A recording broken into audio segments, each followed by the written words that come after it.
Tuhan. Kita bersyukur pagi hari ini kita merasakan kasih Tuhan senantiasa. Baik Bapak Ibu, di saat teduh kita edisi 11 Agustus tahun 2021. Kembali ya, kita akan memuji Tuhan, bernyanyi memuji Tuhan, kita membaca Alkitab dan merenungkannya, dan membagikan rema-rema yang kita terima sesuai dengan yang kita ketahui dan kita dapatkan dari renungan kita selama 3 menit. Baik, tadi kita dengar ya tadi sebagian dari lagu-lagu pujian sudah dinyanyikan oleh Pak Dadang dan timnya. Boleh Pak Dadang, silakan untuk timnya untuk bernyanyi memuji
bersuka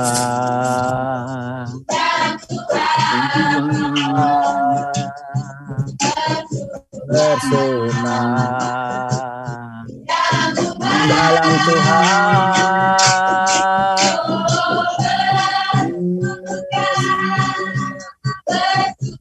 bersuka dalam Tuhan, mari bersuka,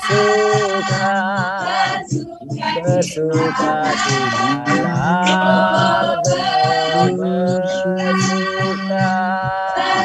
bersuka dalam Tuhan, mari bersuka, bersuka di dalam.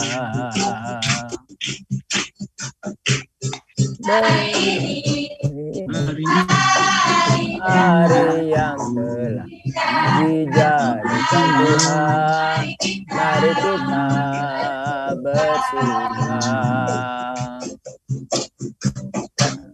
dalam hari ini, hari yang telah dijadikan Tuhan, mari kita bersuka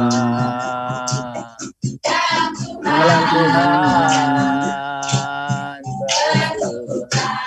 bersuka dalam Tuhan, bersuka, bersuka dalam Tuhan, mari bersuka, bersuka di dalam, bersuka, bersuka dalam Tuhan, sekarang bersuka, bersuka di dalam, bersuka, bersuka dalam Tuhan, sekarang bersuka, bersuka di dalam, bersuka, bersuka dalam Tuhan, sekarang bersuka, bersuka, bersuka,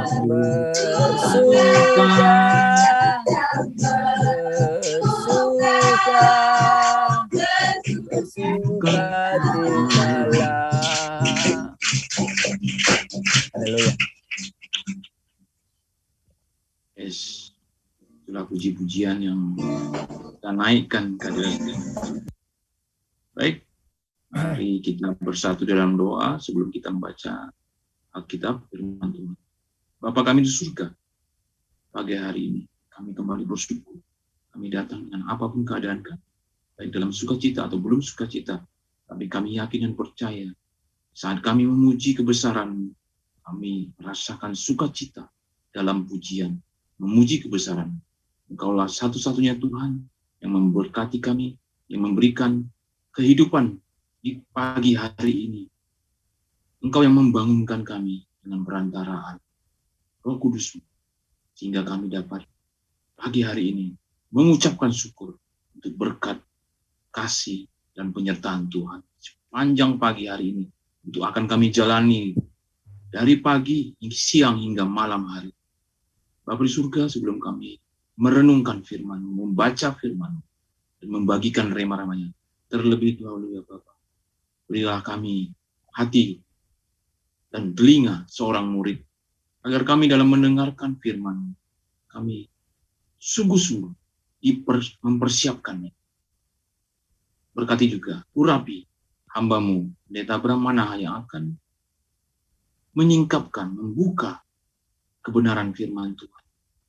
Urapi dia dengan Roh Kudus, sehingga apa yang keluar dari mulutnya adalah firman-Mu yang Engkau berikan kepadanya, untuk disampaikan, untuk didengarkan, dan mampukan kami Bapa memiliki telinga seorang murid, seperti murid-murid Tuhan yang duduk di kaki Yesus untuk mendengarkan Ia mengajari umat.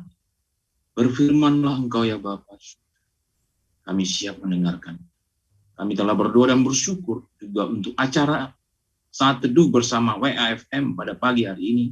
Berilah internet yang kuat sehingga acara ibadah ini berlangsung dengan baik dan lancar dari awal hingga akhir. Kami serahkan ibadah kami ini ke dalam tangan-Mu. Biarlah Roh Kudus-Mu yang memimpin kami, sehingga kami mendapatkan dan menemukan kebenaran dari firman-Mu juga, dan hati kami, jiwa kami, sungguh-sungguh ibadah kami berkenan di hadapan.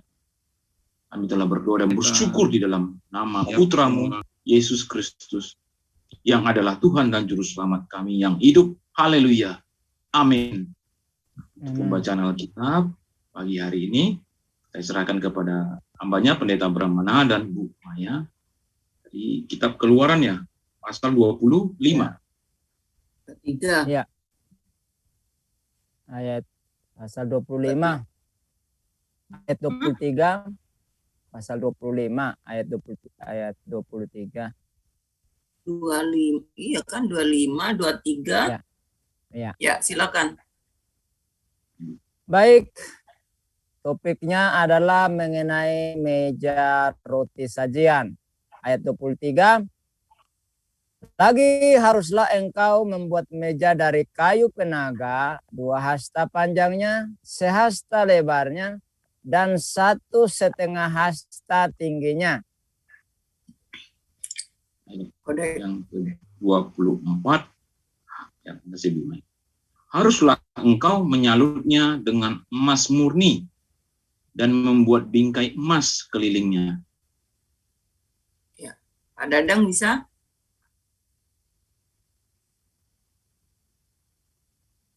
Pak Dani mau baca? Oke, sekarang 25 ya. 25 haruslah. Pak Dani, Pak bisa Pak Dani. Yuk Pak Dani silakan, 25. 25, haruslah engkau membuat sekelilingnya jalur pinggir yang setapak tangan lebarnya, dan kau buatlah bingkai emas sekeliling jalur pinggirnya itu.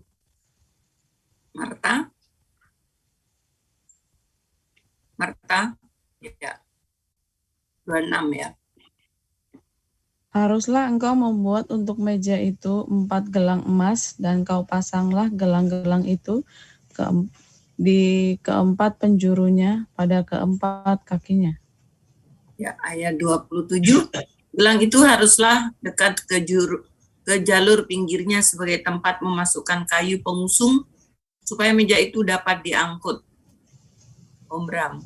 Ayat 28, haruslah engkau membuat kayu pengusung itu dari kayu penaga dan menyalutnya dengan emas, dan dengan itulah meja harus diangkut.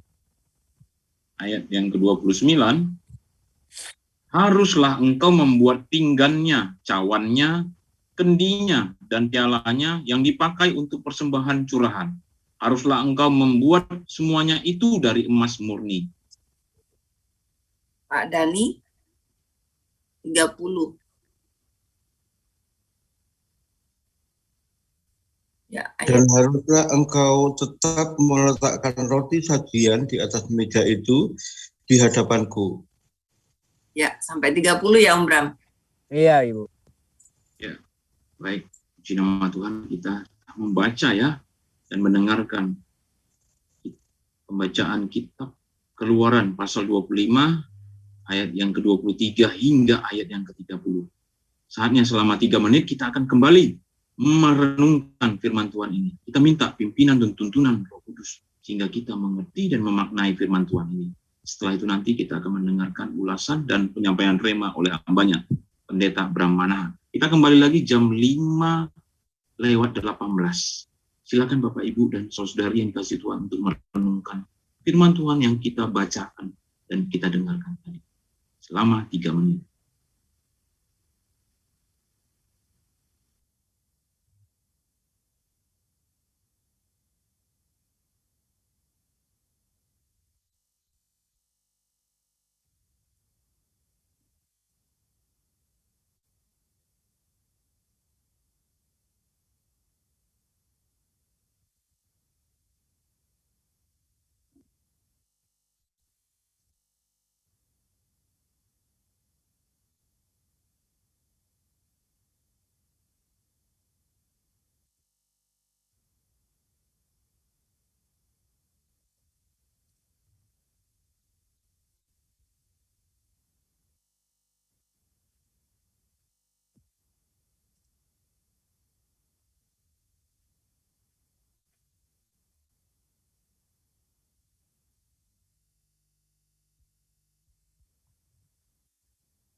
Jam sudah menunjukkan jam 5:18.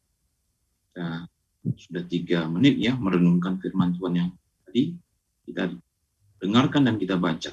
Selanjutnya kita akan mendengarkan penyampaian rema dan ulasannya oleh hambanya Pendeta Bram Manahan. Dipersilakan Pak Pendeta.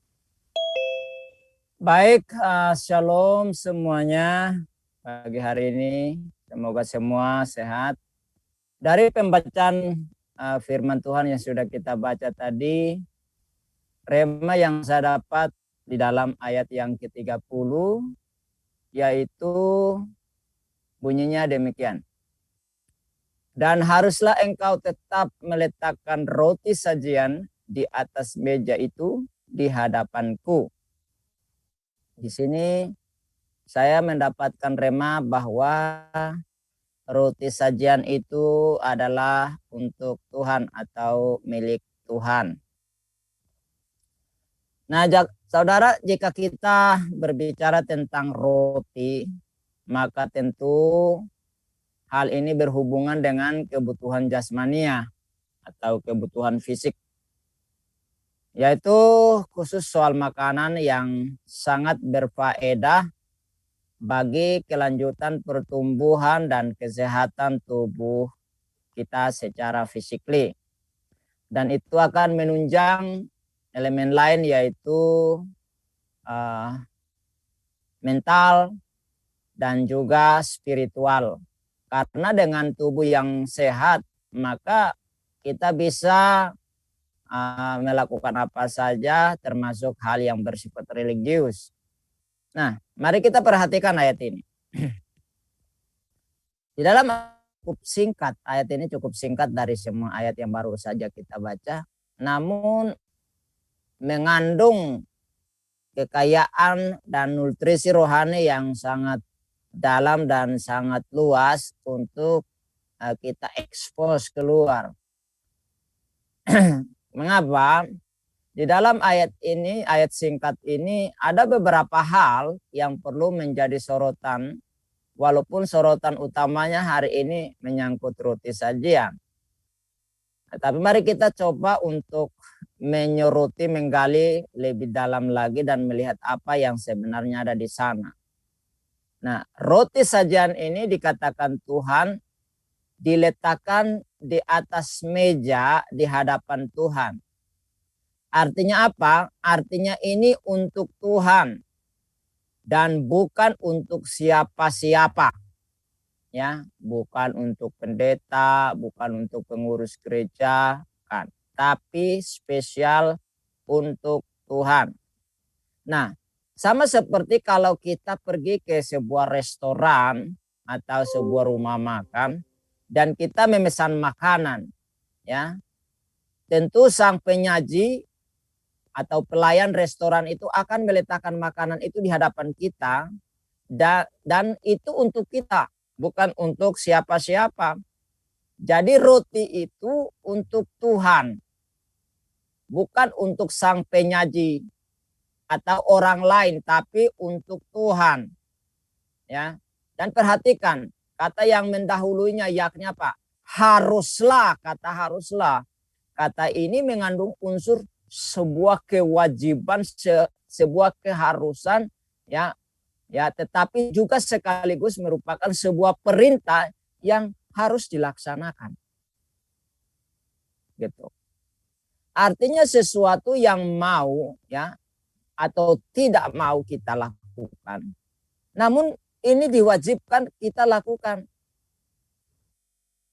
Ya, kita lakukan. Tanpa ada unsur bantahan apapun. Ya. Ini sama seperti hukum dalam militer. Ya. Yang mana ketika sang pemimpin memerintahkan bawahannya untuk melakukan sesuatu, maka ia harus melakukannya. Entah itu berkenan atau tidak, harus laksanakan. Bahkan ditampar pun, ya dia harus terima. Selalu dia katakan siap komandan. Ya, jadi tidak ada bantahan. Ya. Bila tidak, maka ada risiko yang menanti untuk diterima sebagai sebuah konsekuensi apabila membantah. Jadi kita lihat di sini bahwa roti sajian ini wajib diberikan, atau istilah rohaninya itu dipersembahkan kepada Tuhan. Lalu kita perhatikan lagi kata tetap meletakkan. Artinya sesuatu yang dilakukan secara kontinu, ya, terus menerus, tiada hentinya, tidak bosan-bosan untuk dilakukan. Setiap saat harus diberikan. Meletakkan artinya setelah memberikan roti itu bukan lagi menjadi milik kita yang memberi itu, tetapi milik Tuhan karena sudah meletakkan atau melepaskannya di atas meja sajian. Mari kita lihat ayat lain yang berbicara soal roti, yang adalah kebutuhan atau makanan yang menjadi kebutuhan yang harus tersedia di rumah Tuhan. Ya. Di dalam Maleakhi pasal 3 ayat 10 sebagai ayat favorit para hamba-hamba Tuhan di beberapa denominasi gereja. Nah, dikatakan di situ, bawalah seluruh persembahan persepuluhan itu ke dalam rumah perbendaharaan, supaya ada persediaan makanan di rumahku. Dan ujilah aku, firman Tuhan semesta alam, apakah aku tidak membuka bagimu tingkap-tingkap langit dan mencurahkan berkat kepadamu sampai melimpah. Nah, saudaraku, sekalipun ayat ini berbicara soal persepuluhan, namun kita tidak khusus berbicara persepuluhan, tetapi soal supaya ada persediaan makanan di rumahku, supaya ada roti di rumahku. Ya, ini sebenarnya untuk kebutuhan operasional yang berhubungan dengan pelayanan. Bagaimana pelayan bisa jalan kalau tidak ada persediaan dana untuk ada di rumah Tuhan untuk operasional itu. Maka Tuhan suruh supaya tersedia makanan di rumah Tuhan. Nah, jadi dengan demikian, apapun persembahan yang kita berikan ke rumah Tuhan, ingat baik-baik bahwa itu bukan lagi menjadi milik kita, tetapi sudah menjadi milik Tuhan.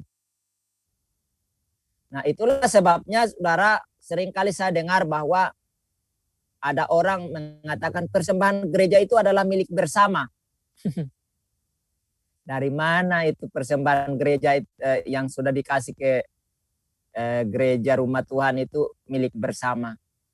Ya, itu adalah pemahaman yang salah, pemahaman yang tidak benar, pemahaman yang keliru, tidak alkitabiah, artinya alias bertentangan dengan konsepnya Tuhan.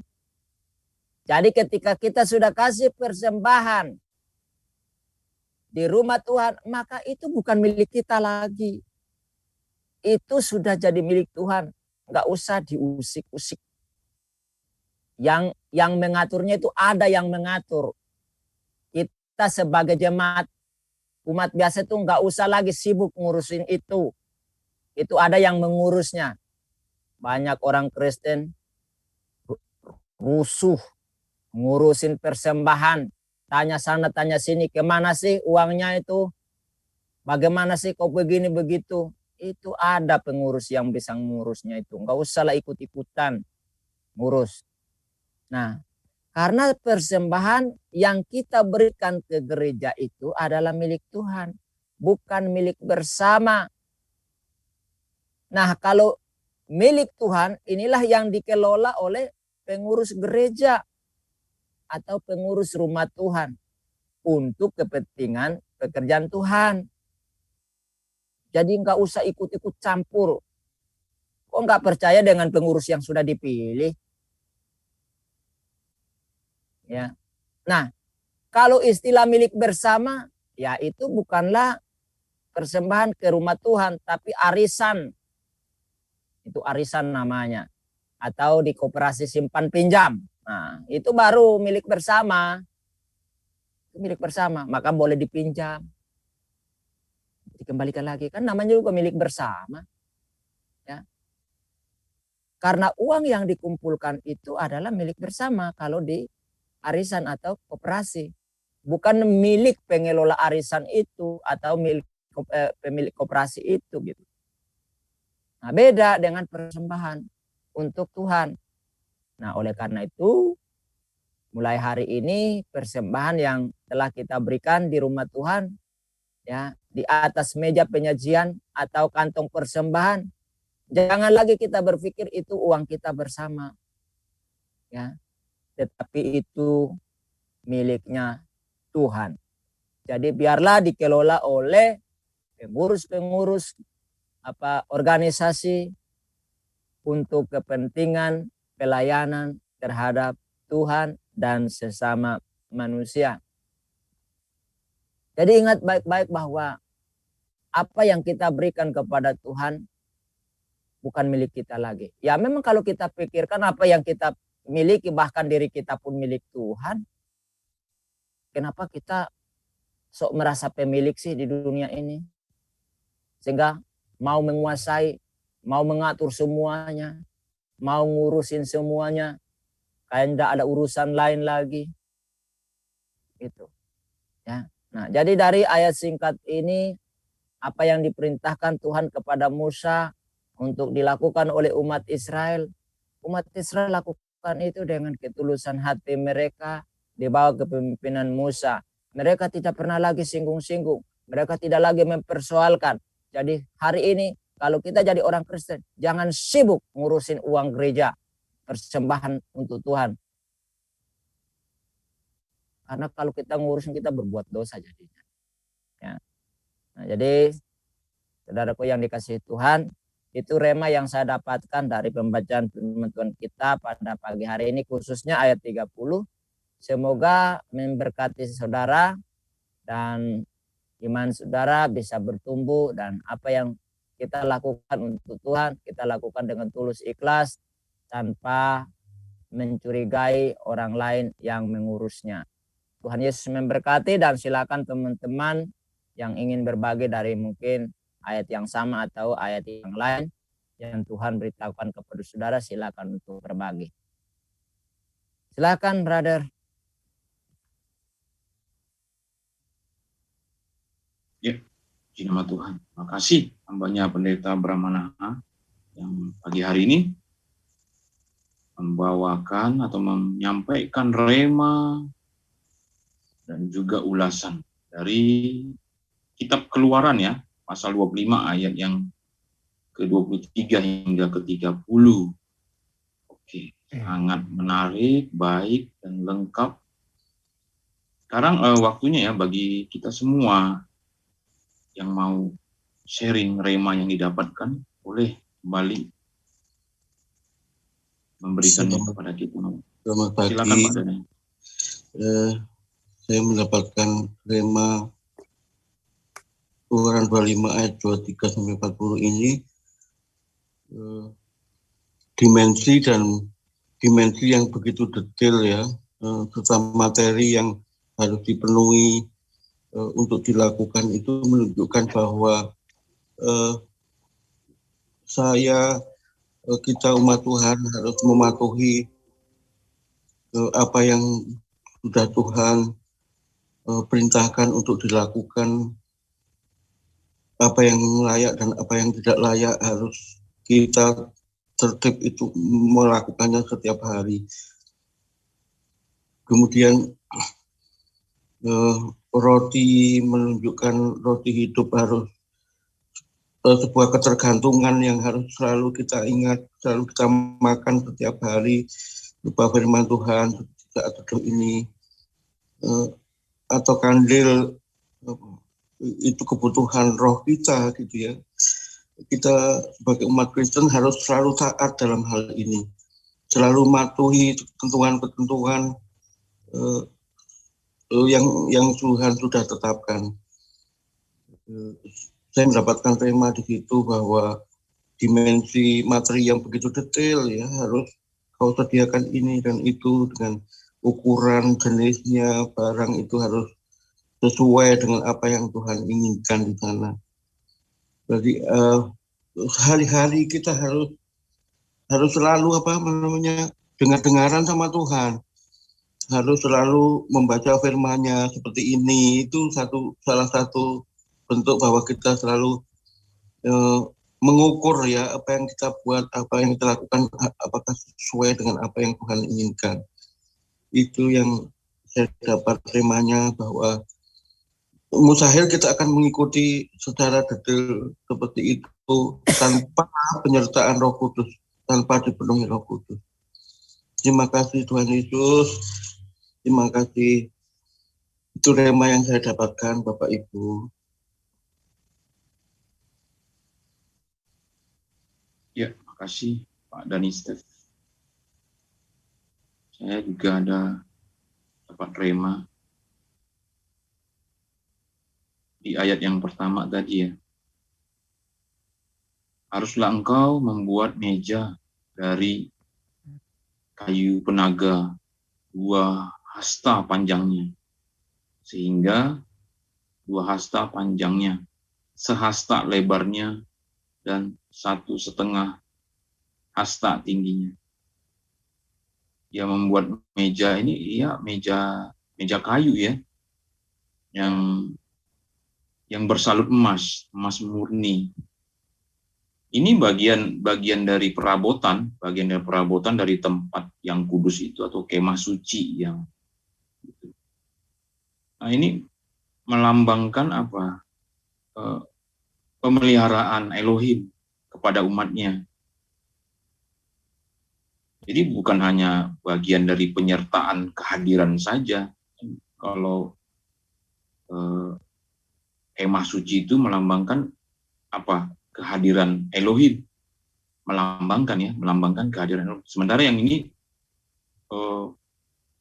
berupa meja ini adalah perabot yang melambangkan apa? Pemeliharaan Elohim pada umat Israel.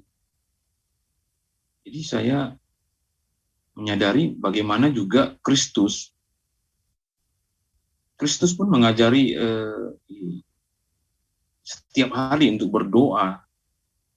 Seperti orang Israel juga pastinya merasakan bersyukur untuk pemeliharaan jasmani mereka dipenuhi. Lalu Kristus juga mengajarkan bagaimana berdoa setiap hari bagi makanan yang saya terima. Itu salah satu doa itu ya doa Bapa kami. Dan di situlah saya menyadari ternyata Kristus yang adalah Mesias juga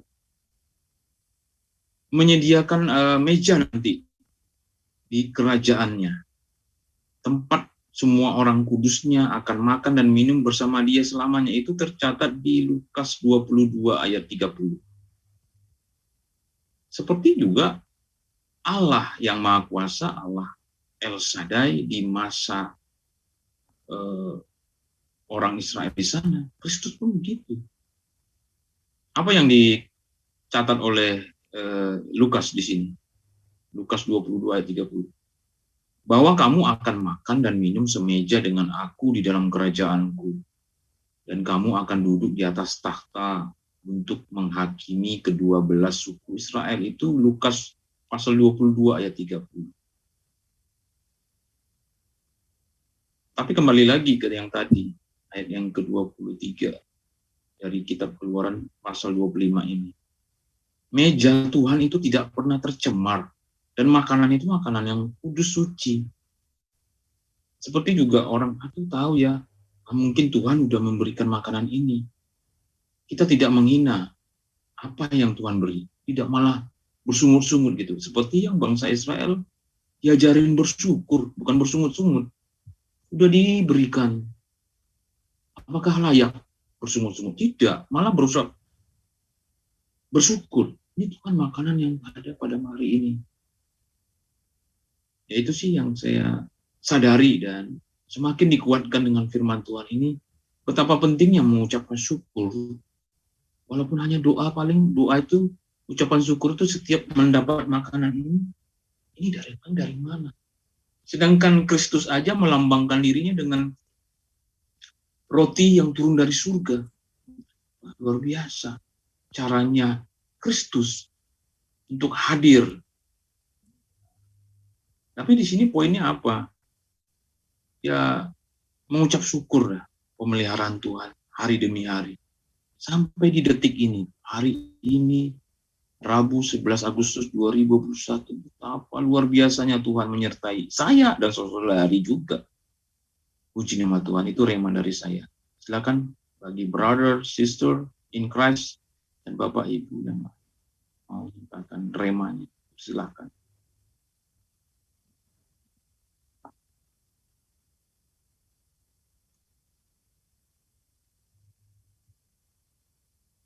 Saya mau bertanya sambil sebelum nanti Bapak Ibu dan saudara yang lain.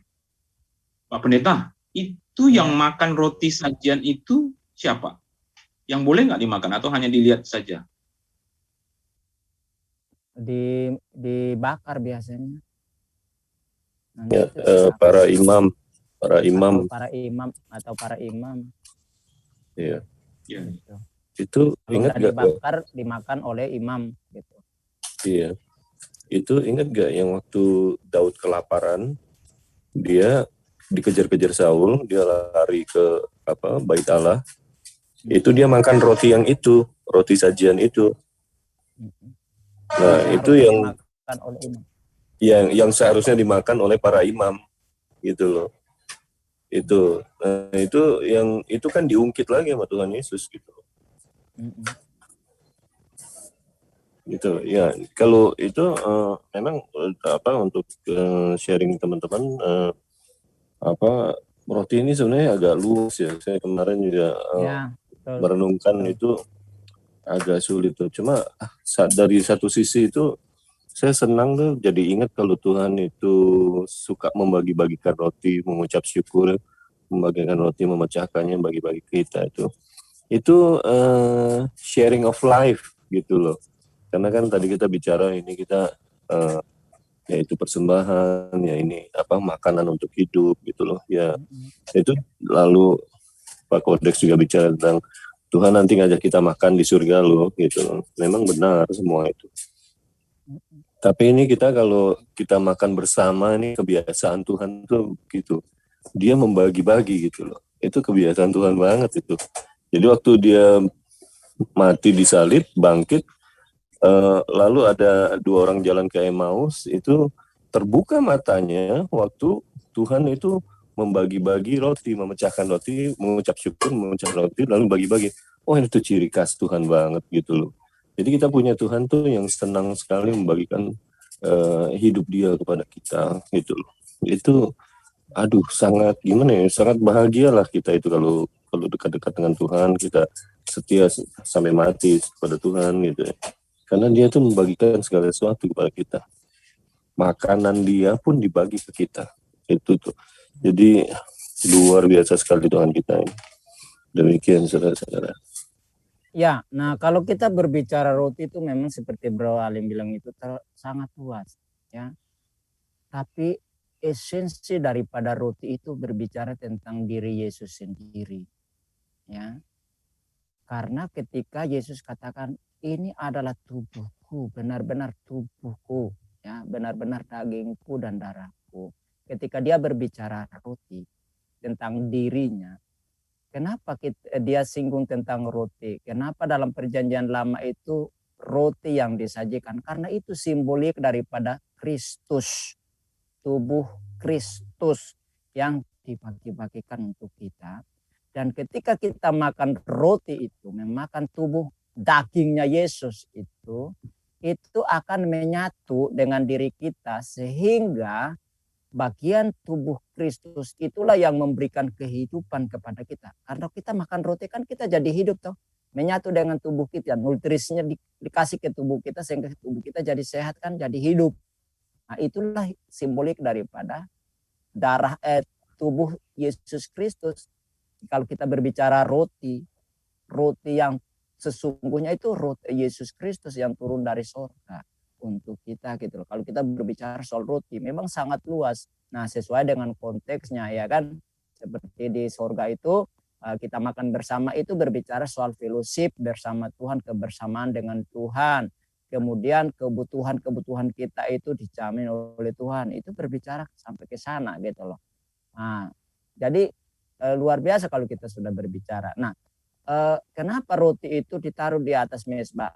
Di atas meja sajian, ya. Kalau kita berbicara kemah suci atau bait suci adalah tempat di mana Tuhan hadir. Nah, Rasul Paulus singgung tentang kemah suci adalah diri kita. Nah, kalau kemah suci kemudian meja, roti itu bagian elemen di dalamnya. Nah, kalau kita berbicara bait suci adalah diri kita, maka semua elemen yang ada dalam hidup kita harus berikan kepada Tuhan. Nah, kenapa roti ditaruh di atas meja? Meja itu bisa berbicara tentang hati kita. Kita harus mempersiapkan hati kita untuk memberikan segala sesuatu, mempersembahkan segala sesuatu kepada Tuhan.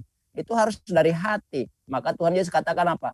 Di mana hartamu berada, di situlah hatimu berada. Gitu. Nah, kalau hati kita ada di dalam mezbah Tuhan, miliknya Tuhan, tempat Tuhan tinggal, maka hati kita pasti ada di sana. Semua apa yang kita punya kita pasti berikan berdasarkan apa yang ada di dalam hati kita. Gitu loh. Jadi luas, makanya kalau kita mengerti tentang perjanjian baru, kita harus lihat referensinya dalam perjanjian lama. Sangkut pautnya selalu ada sangkut pautnya. Enggak lari dari itu. Gitu. Nah, orang kalau salah mengerti perjanjian lama, maka akan salah mengerti perjanjian baru. Orang salah mengerti perjanjian baru kalau tidak melihat perjanjian lama. Itu makanya kenapa kita orang Kristen itu lebih bersyukur daripada orang Yahudi. Karena apa? Kita benar-benar seperti dua mata uang yang tidak terpisahkan, perjanjian lama dan perjanjian baru. Itu loh, tanpa salah satu kita nggak sempurna. Itu tambahan dari saya. Silahkan, yang lain masih ada waktu.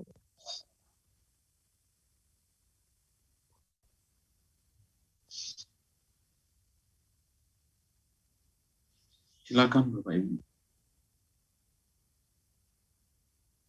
Bu Maya. Silakan Bu.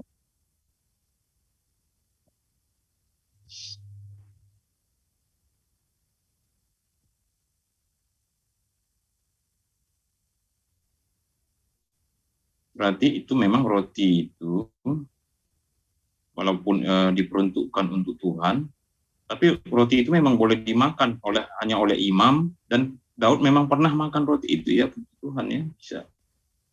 Pernah. Konsepnya dalam perjanjian lama ya imam yang makan. Itu karena imam itu kan perwakilan umat ya kan. Nah, jadi ketika imam makan itu dianggap semua umat, sama dengan Yesus Kristus. Dia lakukan semua itu untuk semua kita yang ikutnya, gitu loh. Jadi kita terhisap di dalam apa yang dilakukan oleh imam itu. Jadi imam itu menjadi wakil kita, seperti Kristus menjadi wakil kita di hadapan Bapa, gitu kan. Jadi apa yang dilakukan oleh Yesus sudah clear, dianggap kita sebagai pengikutnya sudah melakukan, gitu. Ya itu namanya, iya benar, roti sajian. Saya tadi periksa juga di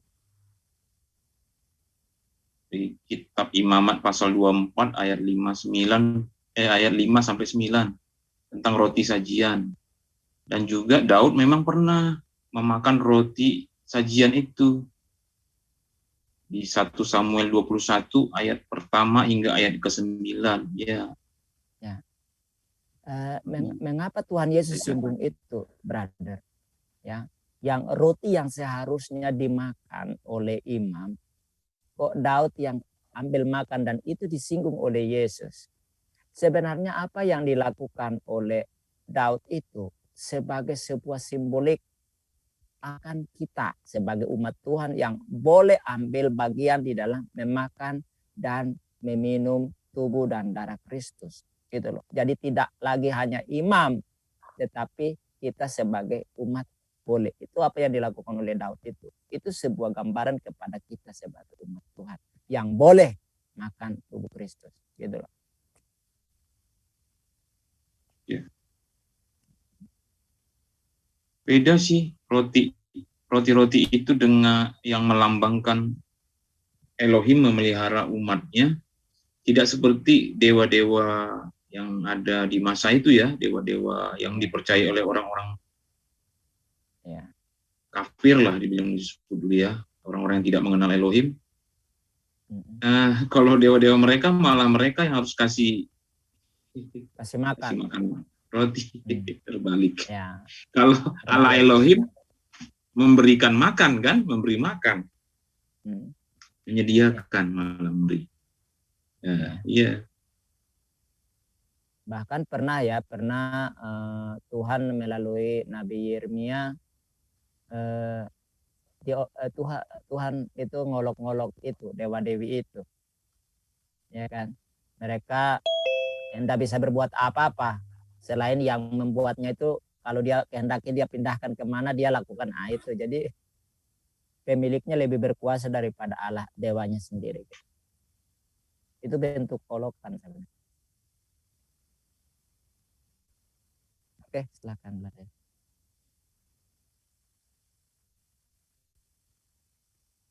Aku mau nanya nih sama Om Bram. Kalau zaman itu kan semua orang ibadahnya harus di satu tempat ya Om Bram ya, di Bait Allah. Iya, dan penuh dengan penuh dengan peraturan-peraturan gitu. Nah, saya merasa bahwa kita umat perjanjian baru ini sangat beruntung karena kita tidak perlu pergi ke ke Yerusalem sana. Gitu. Bayangkan kalau kita diwajibkan pergi ke sana. Wow, berapa? Ini kita kita mau pergi ke Papua aja butuh uang berapa? Orang Medan mau pergi ke Jakarta aja butuh uang sekian banyak. Satu orang, nah satu keluarga berapa? Jadi betapa beruntungnya kita orang pengikut Yesus bahwa kita tidak perlu melakukan seremonial-seremonial yang sebegitunya ya. Tetapi yang dibutuhkan oleh Tuhan itu adalah hati kita, kesungguhan kita.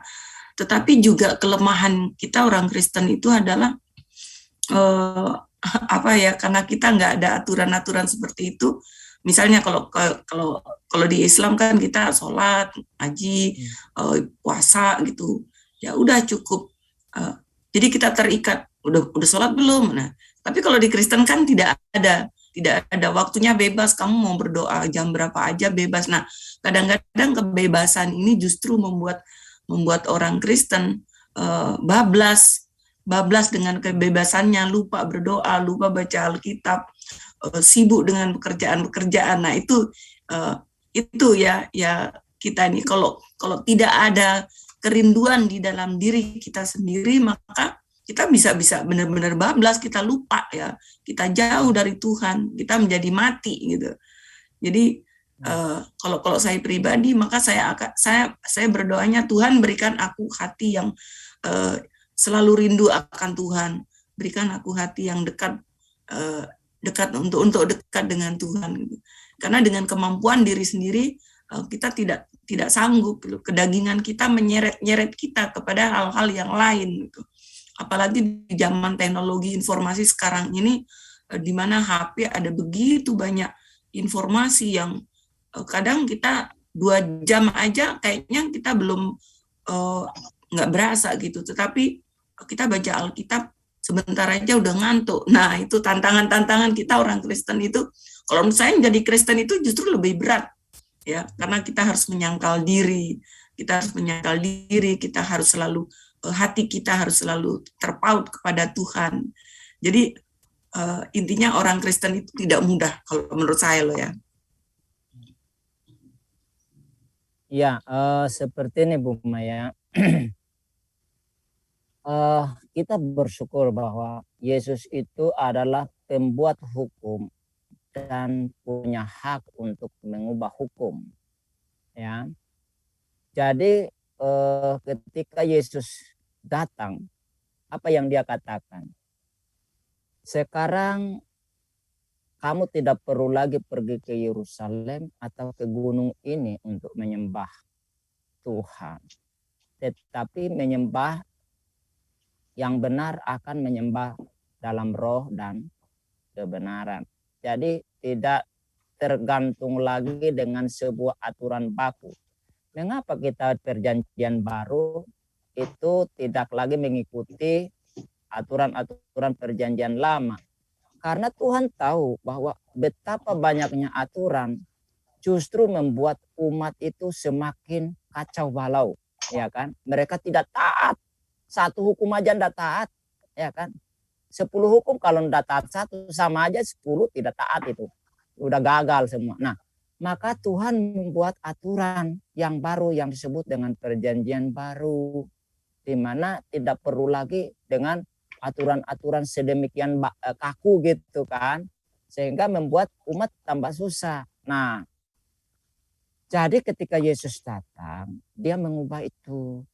Nah, sekarang kenapa kok kita tidak buat seperti jam-jam sholat harus jam sekian, jam segitu, terus kalau sholat itu doa itu harus nungging atau pokoknya macam-macam dibuat aturan kayak gitu. Enggak.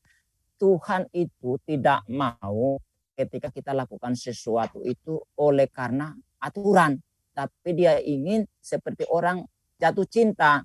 Jadi jatuh cinta itu benar-benar seperti orang bertepuk tangan, itu bukan seperti orang bertepuk tangan sebelah gitu loh. Jadi dia ingin supaya ketika kita datang sama dia itu benar-benar dari hati kita, oleh karena cinta kita kepadanya. Maka dia tidak mau buat aturan. gitu. Jadi karena kita takut dengan aturan itu kita lakukan. Tuhan tidak mau itu. Tuhan mau itu dari hati kita gitu. Kita dikasih kebebasan, silakan kalau kamu cinta aku, kamu lakukan. Kalau kamu tidak cinta ya sudah. Maka di dalam kitab Wahyu dikatakan apa? Kalau kamu panas ya benar-benar panas. Kalau dingin ya dingin. Jadi artinya begini loh. Kalau kamu mau ikut aku ya ikut aku. Kalau kamu mau ikuti iblis ya ikut iblis. Enggak, jangan tanggung-tanggung gitu loh. Jadi kalau mau masuk surga ya surga beneran. Kalau mau masuk neraka sekalian neraka gitu loh. Enggak usah ada di poros tengah gitu kan. Nah, itu kenapa Tuhan lakukan itu. Nah, kita bersyukur. Memang lebih berat malah. Ya kan? Karena kita harus perang lawan apa ya kedagingan kita, ego kita gitu. Yes. Terima kasih. Saya belum tambahan. Silakan. Semalam saya ditelepon sama Pak Ketut.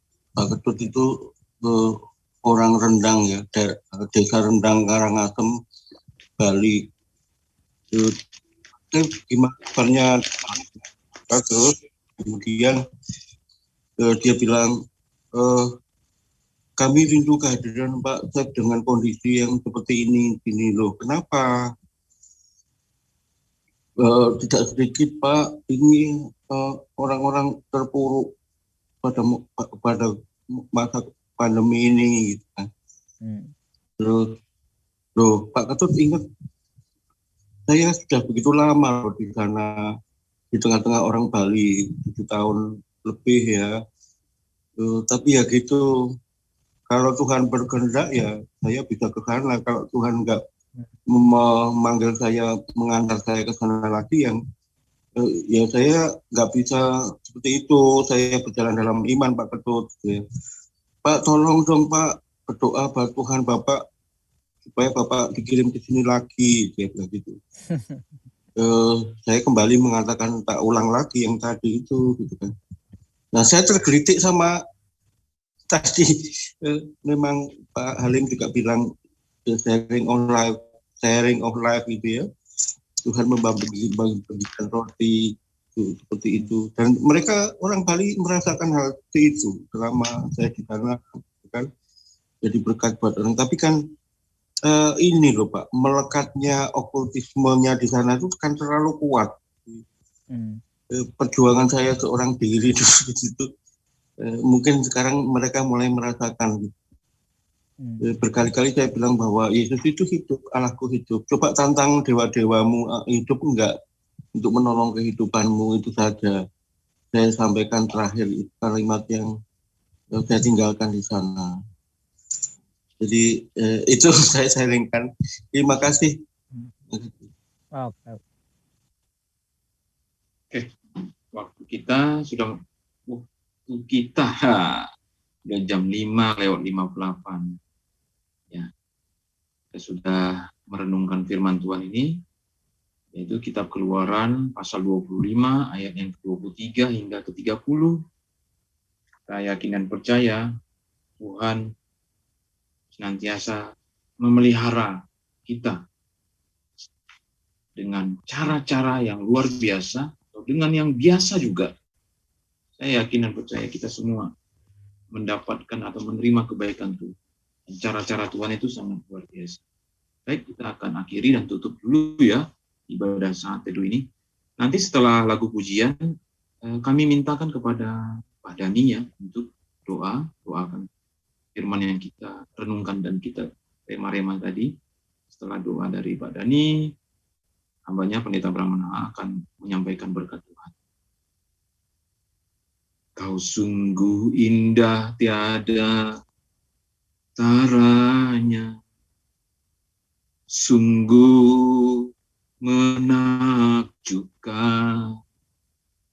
sungguh ajaib untuk dimengerti, lebih dari semua yang ada. Hikmat-Mu tiada terselami, kasih-Mu dalam tak terduga. Kau sungguh indah tiada taranya, mulia Tuhan berkuasa. Ku kagum hormat akan Engkau. Ku kagum hormat akan Engkau. Kaulah Allah yang layak dipuji. Ku kagum akan Engkau. Silakan Pak Dani. Puji syukur kami naikkan kehadirat Engkau Allah Bapa di surga. Allah di dalam nama Tuhan Yesus Kristus. Bapa Tuhan, terima kasih pada pagi hari ini Tuhan melengkapi kami dengan kekuatan yang baru, kekuatan untuk mematuhi dan mentaati apa yang sudah Engkau tentukan Tuhan, agar hidup kami berjalan dalam rule yang telah Engkau tetapkan. Terasa mustahil bagi manusia untuk bisa seluruhnya Tuhan melakukan kehendak-Mu itu Tuhan. Namun kami bersyukur pada pagi hari ini kekuatan baru Tuhan sudah Tuhan berikan.